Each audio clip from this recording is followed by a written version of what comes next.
Hello दोस्तों, मैं Anshu Mishra sir, Sanskrit Mathur channel.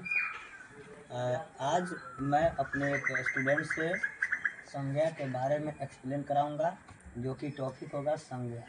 ये बताएंगे संज्ञा की डिफिनेशन देकर संज्ञा कितने होते हैं, संज्ञा के कितने भेद होते हैं और प्लस में उनके भेदों का नाम क्या है। उसके बाद बताएंगे कि उस संज्ञा को कैसे पहचाना जाएगा, जिसका नाम है राजनंदन कुमार, जो क्लास 8 के छात्र हैं। चलो सीधा आइए हम लोग संज्ञा के बारे में कुछ आप लोगों को जरूरी विशेषताएं बताते हैं। देखिए यहाँ पे सबसे पहले होता है संज्ञा, तो इसका इंग्लिश होता है देखिए नाउन, तो नाउन का हिंदी होता है संज्ञा। आइए हम इसके बारे में कुछ डिफिनेशन आपको बताते हैं। तो किसी भी व्यक्ति, स्थान, जानवर या वस्तु के नाम का बोध हो उसे संज्ञा कहते हैं।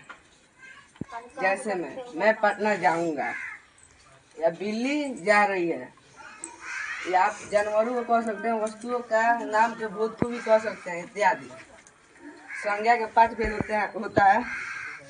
जैसे में देखिए जातिवाचक संज्ञा, व्यक्तिवाचक संज्ञा, द्रव्यवाचक संज्ञा, भाववाचक संज्ञा, समूहवाचक संज्ञा।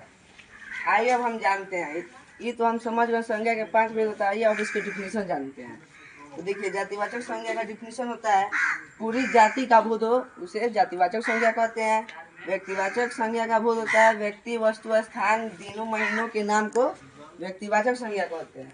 द्रव्यवाचक संज्ञा का मतलब होता है, देखिए जिसे हम माप तौल का बोध हो उसे द्रव्यवाचक संज्ञा कहते हैं। भाववाचक संज्ञा, भाववाचक संज्ञा में 4 विशेष प्रकार होता है पहचानने का। जैसे में देखिए रंग, गुण, आकार, अवस्था, ये चारों चीज जहाँ पे रहेगा वहाँ पे आप समझिएगा भाववाचक संज्ञा है और समूहवाचक संज्ञा। जैसे रंग में आपसे पूछा जाए कि रंग में बताइए कोई रंग में जैसे मान लीजिए लाल, एक हो गया लाल हो गया। गुण में देखिए अच्छा बुरा कुछ भी कह सकते हैं। चलिए हम लिख कर आप लोगों को एक्सप्लेन कर समझाता हूँ। उसके बाद आकार में आप क्या लिखिएगा? देख लीजिए गोलाकार आप लिख सकते हैं, चाहे त्रिभुज। चलिए हम आपको गोलाकार लिख कर दिखाता हूँ। अवस्था में क्या अवस्था, देखिए अवस्था ये बचपन या बुढ़ापा, तो आपको दोनों अच्छा लगेगा वो लिख सकते हैं। हम बुढ़ापा लिख कर दिखाते हैं। अब आइए समूहवाचक संज्ञा किसे कहते हैं।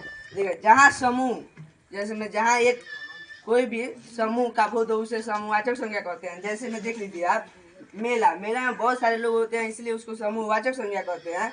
झुंड, ये 2 एग्जाम्पल के बारे में जानते हैं।